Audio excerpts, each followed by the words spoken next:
Hello students, हमने fourth और fifth chapter देखा था देश का आर्थिक विकास, उसके बाद शिक्षा की विकास यात्रा। तो देश में कौन कौन से क्षेत्र में किस तरह से प्रगति हुई है ये हमने देखा है। तो इस चैप्टर में जो है हम यहाँ पर देखने वाले हैं महिला और अन्य कमज़ोर वर्गों का सशक्तिकरण। सशक्तिकरण यानी सक्षमीकरण, उन्हें सक्षम बनाना, उन्हें ताकतवर बनाना, उन्हें अपने पैरों पर खड़े होने के लिए मजबूत बनाना। तो यहाँ पर इस चैप्टर में जो है हम महिलाओं ने किस प्रकार से उन्नति की और साथ ही साथ और दुर्बल या अन्य कमज़ोर वर्गों का सशक्तिकरण किस प्रकार से हुआ ये हम इस चैप्टर में देखने वाले हैं। अगर हम देखेंगे, हम स्वतंत्रता युद्ध की अगर बात करेंगे तो स्वतंत्रता युद्ध में भी बड़ी मात्रा में महिलाओं ने हिस्सा लिया था। फिर चाहे वो सरोजिनी नायडू हो, ऐसे बहुत सारे महिलाएं हैं जिन्होंने स्वतंत्रता संग्राम में जो है अपना योगदान वहाँ पर दिया है। स्वातंत्रोत्तर कालावधि में यानी स्वतंत्रता प्राप्ति के बाद भी स्त्रियों का योगदान सभी क्षेत्रों में उल्लेखनीय रहा है। अगर आज वर्तमान समय की अगर हम बात करते हैं तो वर्तमान समय में भी देश के हर क्षेत्र में महिलाएं जो है किसी भी क्षेत्र में वहाँ पर पीछे नहीं है। हर क्षेत्र में वो हमें अग्रेसर वहाँ पर देखने को मिलती है, मतलब किसी भी क्षेत्र में जो है वो पीछे नहीं है। हम इस पाठ में उनके द्वारा दिए गए इसी योगदान का अध्ययन करने वाले हैं। मतलब महिलाओं ने देश की प्रगति में कौन अपना योगदान किस प्रकार से दिया, किस क्षेत्र में दिया, ये हम यहाँ पर इस चैप्टर में पढ़ने वाले हैं। साथ ही महिलाओं के संदर्भ में बनाए गए कुछ कानून तथा अन्य कमजोर वर्गों के संदर्भ में निर्मित कानून का जो है अध्ययन यहाँ पर करने वाले हैं। यहाँ पर अगर हम देखेंगे तो देखिए जनगणना वर्ष दिया है। जनगणना वर्ष यानी जहाँ पर काउंटिंग होती है, स्त्री कितने पुरुष कितने। तो यहाँ पर 1951 में अगर हम देखेंगे हर 10 साल के बाद होती है, तो स्त्रियों का अनुपात जो है वो कितना था, 946 था। 1961 में 941, 1971 में 930, 1981 में 934, 1991 में 927 और 2001 में 933। प्रति हजार पुरुषों में स्त्रियों का अनुपात क्यों घट रहा है, इसके कारणों की खोज कीजिए। मतलब प्रति हजार, मतलब एक प्रति 1000 के पीछे वहाँ पे स्त्रियों का अनुपात जो है वहाँ पर हमें क्या दिखाई दे रहा है, घटता हुआ वहाँ पर दिखाई दे रहा है। तो इसके कारण जो है वहाँ पर खोजिए। भारतीय स्त्रियों की परिस्थिति का अध्ययन करते समय ध्यान में आता है कि उनकी कई समस्याओं की जड़ पुरुषों की मानसिकता में छिपी हुई है। अगर हम यहाँ भारत की, हमारे देश की बात करेंगे तो हमारे भारत देश में पुरुष प्रधान संस्कृति को जो है वहाँ पर महत्व दिया जाता है। ज़्यादा से ज़्यादा वहाँ पर मानसिकता जो है पुरुष प्रधान संस्कृति की वहाँ पर देखने को मिलती है। और जो समस्या, महिलाओं की जो समस्या निर्माण होती है या महिलाओं की समस्याओं की जो जड़ होती है वो कहाँ होती है, पुरुषों की मानसिकता। मानसिकता यानी सोच विचार करने का जो तरीका है वो हमें वहाँ पर देखने को मिलता है। आज हम 21वीं शताब्दी में आ चुके हैं, फिर भी पुरुषों की इस मानसिकता से हम मुक्त नहीं हो सकते। हम भले 21वीं शताब्दी में हैं, देश ने बहुत प्रगति की है, महिलाएं हमें हर स्तर में वहाँ पर देखने को मिलती है। उन्होंने बहुत ही महत्वपूर्ण ऐसा योगदान महिलाओं ने दिया है, लेकिन कहीं ना कहीं अभी भी इस पुरुषी मानसिकता से अभी भी हम मुक्त नहीं हो सके। कहीं ना कहीं वो हमें किसी न किसी जगह हमें देखने को मिलती है। महात्मा गांधी जी के सिद्धांत पर विश्वास कर विनोबा भावे ने भूदान आंदोलन प्रारंभ किया था। भूदान आंदोलन यानी क्या? जमीन दान करना। भूदान, जो जिनके पास ज़मीनें नहीं है उन्हें ज़मीन दान करना। इस आंदोलन में उन्होंने स्त्री शक्ति का उपयोग करवा लिया और इस भूदान आंदोलन में विनोबा भावे ने अपने साथ किसे लिया था? महिलाओं को लिया था और स्त्री शक्ति का उपयोग करके उन्होंने अपने इस आंदोलन को सक्षम बनाया था। याद रखिए, असत्य जोड़ी के लिए भूदान आंदोलन किसने किया था? विनोबा भावे ने। स्त्री स्वयं सेविकाएं भूदान का विचार लेकर संपूर्ण भारत में पहुंची। मतलब जिनके पास ज़्यादा ज़मीनें हैं, जिनके पास बिल्कुल भी ज़मीन नहीं है, वो अपनी ज़मीनें क्या करें? दान करें। और यही विचार लेकर महिलाएं जो है पूरे देश में अपने इस सोच को लेकर प्रसारित किया था। संपूर्ण भारत में पहुंची निजामशाही और सामंती व्यवस्था को चुनौती देने वाले तेलंगाना के किसानों के स्वतंत्रता युद्ध में स्त्रियों का उल्लेखनीय क्या था? सहभाग था। प्रतिभाग यानी क्या? सहभाग। तेलंगाना सरकार के विरुद्ध निजामशाही और सामंती व्यवस्था को चुनौती देने के लिए, उसका विरोध करने के लिए वहाँ पर स्त्रियों ने बहुत बड़ा अपना योगदान वहाँ पर दिया था।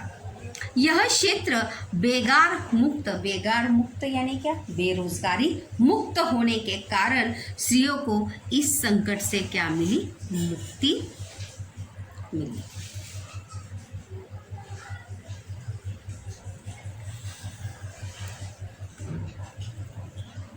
आगे देखते हैं।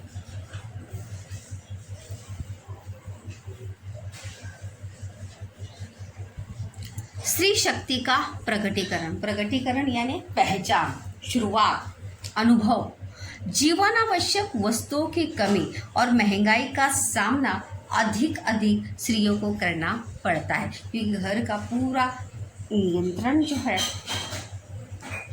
किसके हाथ में होता है? महिला के हाथ में होता है। तो इसलिए जीवन आवश्यक वस्तु, घर का नियोजन, खर्चे का नियोजन कैसे करें, इसका पूरा आयोजन जो है किसके पास होता है? एक स्त्री के पास होता है। और इसीलिए उसे किसका सामना करना पड़ता है? महंगाई का सामना जो है उसे ज़्यादा से ज़्यादा करना पड़ता है। और इन्हीं स्त्रियों ने वर्ष 1972 में महाराष्ट्र में अपनी संगठित शक्ति के प्रदर्शन कराए थे। मतलब महंगाई के विरोध में उन्होंने आवाज़ वहाँ पर उठाई थी। कभी?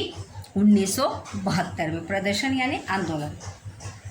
समाजवादी नेता मृणाल गोरे, देखिए यहाँ पर दिया भी है। समाजवादी नेता मृणाल गोरे के नेतृत्व में मुंबई की महिलाओं ने बेलन मोर्चा निकाला था। याद रखिए, असत्य जोड़ी के लिए रिक्त स्थान के लिए कब निकाला था? 1972 में। कब निकाला था? 1972 में। और इस आंदोलन के उनके नेता कौन थे? मृणाल गोरे। एन दिवाली में तेल, घी, चीनी, सूजी, मैदा जैसी वस्तुओं की ज़बरदस्त कमी जो है पैदा हो गई थी और मिट्टी का तेल बहुत ज़्यादा क्या हुआ था? महंगा हो गया था। और इसी कारण फलतः महिलाओं ने इकट्ठे आकर हाथ में बेलन उठाया और जुलूस निकाला। मतलब एक आंदोलन उन्होंने किया कि ये जीवनावश्यक वस्तु, और त्यौहार के समय ही इन वस्तुओं की कीमतें जो है बहुत ज़्यादा क्या हुई थी? बढ़ाई गई थी। और साथ साथ ये वस्तु की क्या थी? बाजार में कमी थी। इस आंदोलन को सफलता मिली और जनता महिलाओं की सामूहिक शक्ति के प्रकटन से भली भांति क्या हो गई? परिचित होगी। और महिलाओं के इस आंदोलन को क्या मिली थी? सफलता मिली थी। और लोग महिलाओं के शक्ति से उसके मतलब एक महिलाएं अगर एकत्रित आती है तो वो क्या कर सकती है, ये महिलाओं ने एकत्रित आकर दिखाया था। और सभी लोग जो है उनके इस संगठन से क्या हुए थे, प्रभावित हुए थे। लोग उनके इस आंदोलन से क्या हुए थे, भली भांति परिचित हुए थे। उसके बाद दूसरा बहुत ही महत्वपूर्ण ऐसा टॉपिक है, वो है चिपको आंदोलन। प्रश्न भी है चिपको आंदोलन का। चिपको आंदोलन की जानकारी लिखिए। कहाँ हुआ था चिपको आंदोलन? स्त्री शक्ति का रचनात्मक प्रकटीकरण वर्ष 1973 में हुए चिपको आंदोलन द्वारा दिखाई दिया। रचनात्मक यानी क्या, कुछ करके दिखाना। हिमालय की तलहटी वाले जंगलों के पेड़ व्यापारिक उद्देश्य के लिए बड़ी मात्रा में क्या काटे जाने वाले थे और इसके विरोध में चंडी प्रसाद भट्ट और सुंदरलाल बहुगुणा ने आंदोलन चलाया। इस आंदोलन चिपको आंदोलन के नेता कौन थे? चंडी प्रसाद भट्ट और दूसरे कौन थे? सुंदरलाल बहुगुणा। स्त्रियों ने हाथ में हाथ गुंथकर, मतलब एक दूसरे के हाथ में हाथ डालकर वृक्ष के चारों ओर घेरा डालने की पद्धति अपनाई। मतलब वृक्षों को ना काटे, वृक्षों का रक्षण करने के लिए सभी महिलाएं एकत्रित आकर उन्होंने पेड़ों को क्या कर लिया, घेर लिया। पेड़ों की कटाई न हो इसके लिए वे जंगलों के पेड़ से चिपक जाती थी। क्या जाती थी? चिपक। जैसे हम किसी से गले मिलते हैं, उसी प्रकार से वो पेड़ से क्या होती थी, चिपक जाती थी। इसीलिए उस आंदोलन का नाम क्या था? चिपको आंदोलन। क्या नाम था उस आंदोलन का? चिपको आंदोलन। और पेड़ों को बचाने का क्या करती थी? प्रयास करती थी। इस प्रकार का स्वरूप इस आंदोलन का था। इसलिए आंदोलन को कौन सा आंदोलन कहा जाता है? चिपको आंदोलन। क्या कहा जाता है? चिपको आंदोलन कहते हैं। इस आंदोलन में स्त्रियों ने बड़ी मात्रा में अपनी स्त्री शक्ति का प्रकटीकरण भी यहाँ पर देखने को मिला था। यहाँ पर अगर इसका पहला पॉइंट लिखेंगे तो क्या लिखेंगे? हिमालय की तलहटी वाले जंगली पेड़ व्यापारिक उद्देश्य से बड़े पैमाने पर काटे जाने वाले थे। दूसरा पॉइंट क्या था? इसके विरोध में चंडी प्रसाद भट्ट और सुंदरलाल बहुगुणा ने आंदोलन चलाया था। इस आंदोलन ने स्त्रियों ने हाथ में हाथ डालकर वृक्षों को चारों ओर से घेर लिया था और वृक्षों की कटाई रोकने के लिए उनसे चिपक जाना इस आंदोलन का स्वरूप था। इसलिए इस आंदोलन को क्या कहा जाता है? चिपको आंदोलन। क्या कहा जाता है? चिपको आंदोलन। इस आंदोलन के कारण वृक्षों की कटाई तो रुकी, परंतु इसके साथ ही लोगों को स्त्री शक्ति का प्रकटीकरण भी देखने को मिला। मतलब अगर महिलाएं ठाने तो कुछ भी कर सकती है और महिलाओं को भी अपनी शक्ति का एहसास हुआ कि अगर हम चाहें तो अपनी शक्ति से या अपने बलबूते पर हम कुछ भी हासिल वहाँ पर कर सकते हैं। मतलब हम कमज़ोर नहीं हैं, ना ही शारीरिक रूप से, ना ही मानसिक रूप से। तो इस प्रकार से चिपको आंदोलन में जो है महिलाओं ने बढ़ चढ़कर हिस्सा लेकर इस आंदोलन को यशस्वी सफल बनाया था। तो इस आंदोलन में बड़ी मात्रा में महिलाओं ने हिस्सा भी लिया था और इस परिसर की कृषि अर्थव्यवस्था में महिलाओं का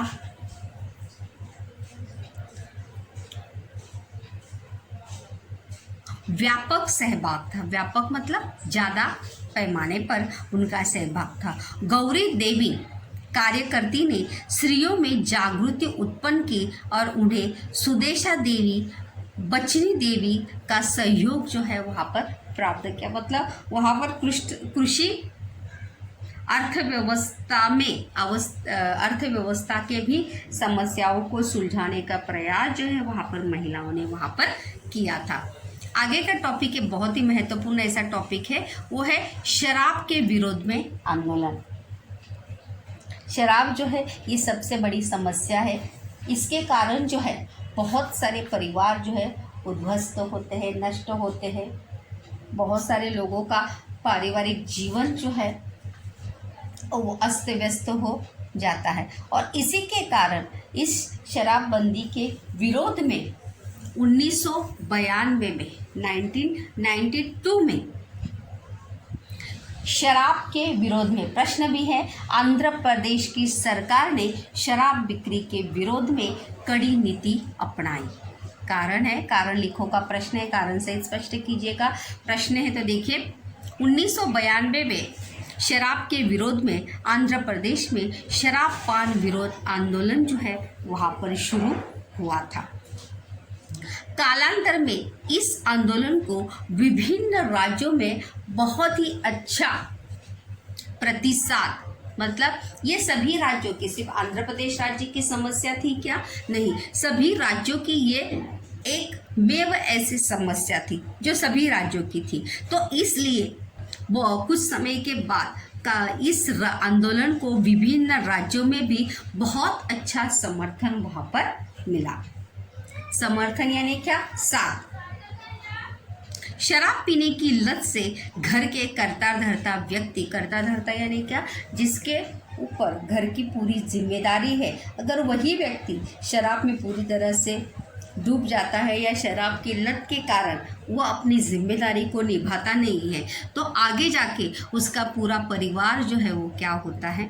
नष्ट हो जाता है, या उसके परिवार के सामने बहुत सारी समस्याएं जो है वहाँ पर खड़ी होती है। तो शराब पीने की लत से घर के करता धरता व्यक्ति असमय मृत्यु हो जाती थी। असमय यानी क्या? क्योंकि शराब की लत से शारीरिक व्याधि जो है, शारीरिक रोग जो है उस व्यक्ति को हो जाता था और उसकी अचानक से क्या होती थी? मृत्यु हो जाती थी और परिवार के अन्य सभी लोगों पर संकट आ जाता था। संकट आ जाता था मतलब आगे हम किस प्रकार से अपने परिवार का पालन पोषण करें या परिवार की जिम्मेदारियों को किस प्रकार से निभाएं, मतलब उनके बच्चों की पढ़ाई लिखाई, घर का पूरा खर्च जो है वो किस प्रकार से हो, ये पूरे संकट जो है उस परिवार पर आते थे। इसका सबसे बड़ा आघात परिवार की स्त्रियों को लगता है और इसका पूरा जाके आघात यानी क्या? उसका पूरा प्रभाव जो है किस पर होता था? महिलाओं पर होता था, स्त्रियों पर होता था।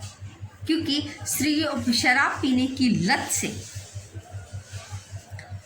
दुख, दरिद्रता का, क्योंकि शराब पीने के बाद पति जो है पत्नी को मारता भी था, तो बहुत सारे दुख, समस्या, दरिद्रता का सामना भी महिलाओं को और उसके साथ साथ उस पूरे परिवार को जो है वहाँ पर करना पड़ता है। और इस आंदोलन को आंध्र प्रदेश में हुए अर्क यानी अर्क विरोध आंदोलन से लाभ प्राप्त हुआ और इस आंदोलन को क्या मिली? सफलता मिली। आंध्र प्रदेश में सरकारी नीति के परिणाम स्वरूप अर्क स्थानीय शराब, अर्क यानी क्या? स्थानीय शराब विक्रेताओं ने गांव-गांव में अर्क की दुकानें खोली। गांवों की निर्धन परिश्रमी जनता शराब की आदी बन गई थी। क्या बन गई थी? शराब की आदी मतलब लोग जो है शराब के आदी हुए थे, लोगों को शराब की लत पूरी तरह से। तो वहाँ पे आंध्र प्रदेश में सरकारी नीति के परिणाम स्वरूप, मतलब सरकारी नीति के परिणाम स्वरूप मतलब सरकार ने शराब की दुकानें खोलने की जो अनुमति दी थी, स्थानीय शराब विक्रेताओं ने गांव में अर्क की दुकानें खोली। अर्क यानी क्या? शराब। और गांवों की निर्धन परिश्रमी जनता शराब की आदी बन गई थी। पूरी आदी बन जाना मतलब उसकी पूरी तरह से आदत हो जाना, अधीन हो जाना, शराब के पूरी तरह से लत लगना। निर्धन यानी कि जिनके पास पैसे नहीं थे, जो मजदूरी करके काम धंधा करके अपना जो पैसे कमाते थे वो पूरा पैसा जो है मजदूर परिश्रमी लोग जो है कहाँ पे पूरा खर्च करते थे, शराब में पूरी तरह से खर्च कर देते थे। उसी समय गांव देहातों में साक्षरता कार्यक्रम चलाया जा रहा था।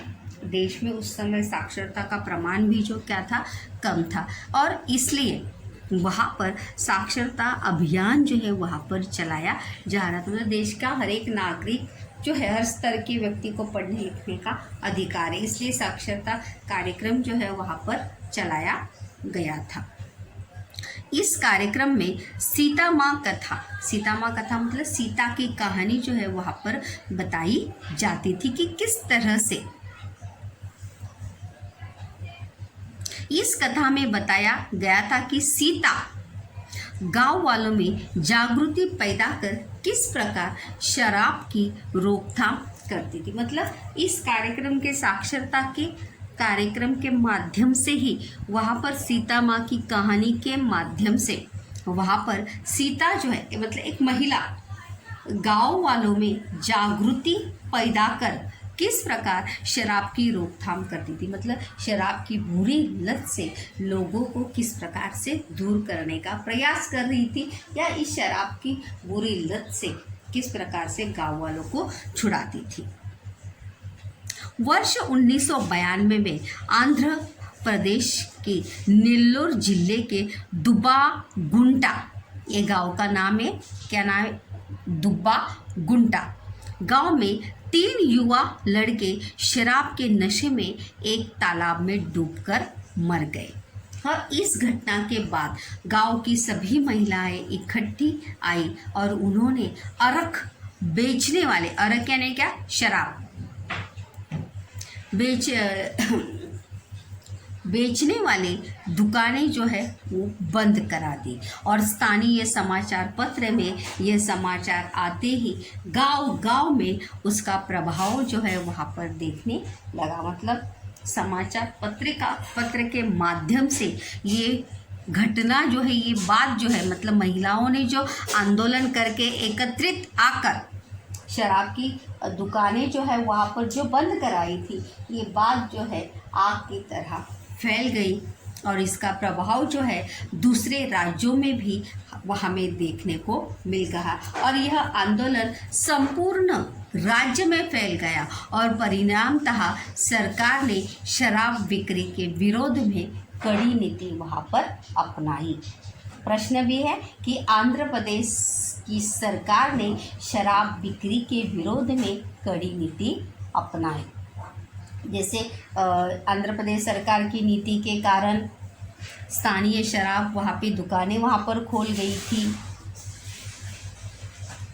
इसके कारण गांव की निर्धन परिश्रमी जनता जो है शराब की आदी पूरी तरह से हो गई थी। और इसी समय शुरू हुए साक्षरता कार्यक्रम में सीता माँ की कथा जो है वो बताई जाती थी। और साक्षरता इस कथा के माध्यम से किस प्रकार से एक महिला जो है लोगों की शराब छुड़ाने का प्रयास वहाँ पर करती है। और उसी दौरान एक घटना वहाँ पर घटती है कि उस गांव के 3 युवक जो है शराब की नशे में एक तालाब में डूबकर मर जाते हैं। और इस घटना के कारण आंध्र प्रदेश महिलाओं ने शराब पान के विरोध में तीव्र आंदोलन कर दिया। इस कारण आंध्र प्रदेश सरकार ने शराब बिक्री के विरोध में अपनी कड़ी नीति वहां पर अपनाई थी।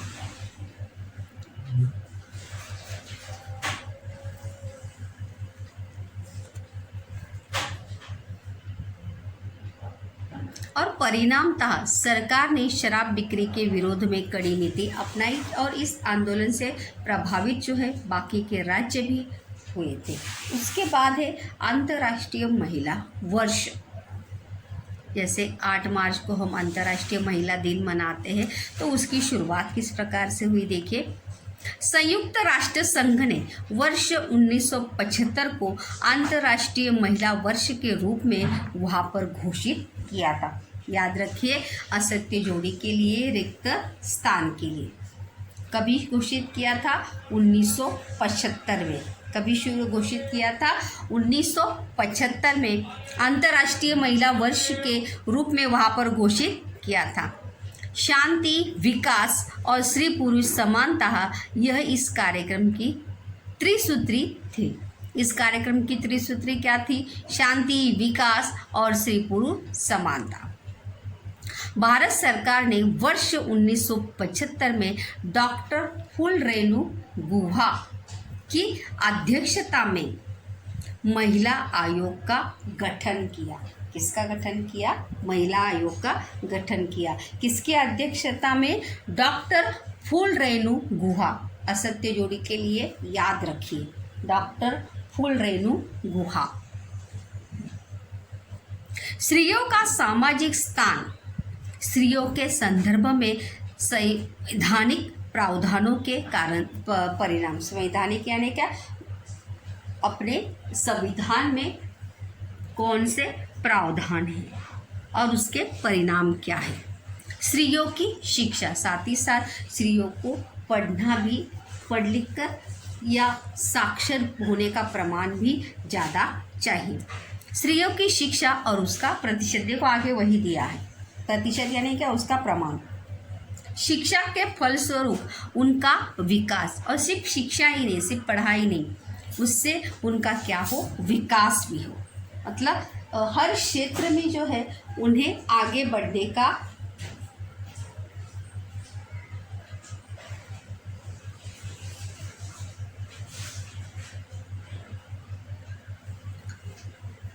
आगे बढ़े और हर आगे बढ़ने का उन्हें मौका भी, अवसर भी वहाँ पर मिले। फलस्वरूप उनका विकास, नौकरी करने वाले महिलाओं की समस्याएं, मतलब इस आयोग के गठन के चलते वहाँ पर कौन सी समस्याएं जो है महिलाओं को होती है, या इन सभी समस्याओं को सुलझाने के लिए आंदोलन की शुरुआत, आयोग का गठन जो है वहाँ पर किया गया था, महिला आयोग का।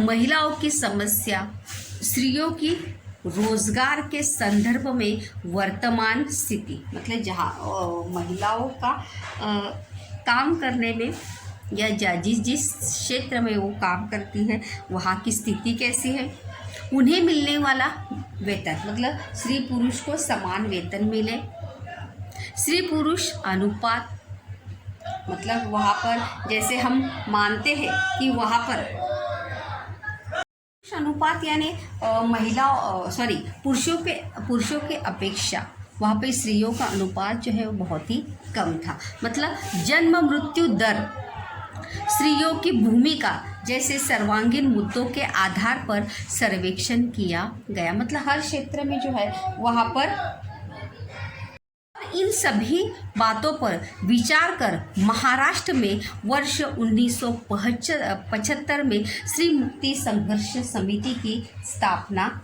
हुई। प्रश्न भी है, महाराष्ट्र में नारी मुक्ति आंदोलन जो है वहाँ पे प्रारंभ हुआ। क्या प्रश्न है? महाराष्ट्र में है नारी मुक्ति आंदोलन जो है प्रारंभ हुआ। इन सभी बातों का विचार कर 1975 में, वर्ष याद रखिए असत्य जोड़ी के लिए कि कभी प्रारंभ हुआ, 1975 में स्त्री मुक्ति संघर्ष समिति की ओर से। कौन सी समिति की ओर से? स्त्री मुक्ति संघर्ष की समिति की ओर से 1975 में नारी मुक्ति आंदोलन जो है वो शुरू हुआ। महिलाओं के लिए आयोजित राज्यव्यापी परिषद में सभी क्षेत्रों की महिलाओं ने वहाँ पर सहभाग लिया था। सहभाग यानी क्या? वो वहाँ पर सहभागी हुए थे, हिस्सा लिया था। और वर्ष 1978 में समिति का घोषणा पत्र जो है वहाँ पर प्रकाशित हुआ, और इस घोषणा पत्र में लिंग भेद, जाति भेद, वर्ण भेद जैसे विषमतापूर्ण घटकों के विरोध में संघर्ष जो है प्रारंभ करने की नीति को स्वीकारा गया। मतलब लिंग भेद ना हो, मतलब स्त्री और पुरुषों में भेद ना हो, जाति भेद ना हो, वर्ण भेद ना हो, ऐसे विषमतापूर्ण मतलब जो घटक समाज में क्या निर्माण करते हैं? विषमता निर्माण करते हैं। ऐसे घटकों के विरोध में जो है उन्होंने संघर्ष प्रारंभ करने का नीति जो है वहाँ पे स्वीकारी थी। और इसी के परिणाम स्वरूप श्री मुक्ति की ललकार गीत संग्रह ज्योति म्हापसेकर का लिखा नुक्कड़ नाटक मुलगी झाली हो। याद रखिए, असत्य जोड़ी के लिए सभी पूछे जाते हैं। श्री मुक्ति की ललकार, गीत संग्रह, गीत मतलब गानों के माध्यम से, नुक्कड़ नाटक के माध्यम से, गीतों के माध्यम से जो है वहाँ पर उन्होंने ये सभी समस्याओं को सुलझाने का प्रयास जो है वहाँ पर किया था। मतलब ये समस्या जो है समाज में किस प्रकार से विषमता निर्माण कर रही है और इस विषमता के कारण किस प्रकार से समाज का अहित हो रहा है। मुलगी झाली हो और मुखपत्र प्रेरक ललकारी, प्रेरणादायी ललकार, जैसे उपक्रम जो है वहाँ पर प्रारंभ हुए और वर्ष 1970 में पुणे में सौदामिनी राव द्वारा स्थापित श्री मुक्ति आंदोलन समिति, किसके द्वारा स्थापित? सौदामिनी राव द्वारा स्थापित बाइजा नामक द्विमासिक मतलब बहुत सारी समाचार या मासिक पत्रिकाओं का शुरुआत जो है प्रकाशन वहाँ पर हुआ था। औरंगाबाद में श्री वाच मैत्रीन, श्री अन्याय विरोधी मंच, कोल्हापुर में महिला दक्षता समिति, नासिक में महिला हक, लातूर में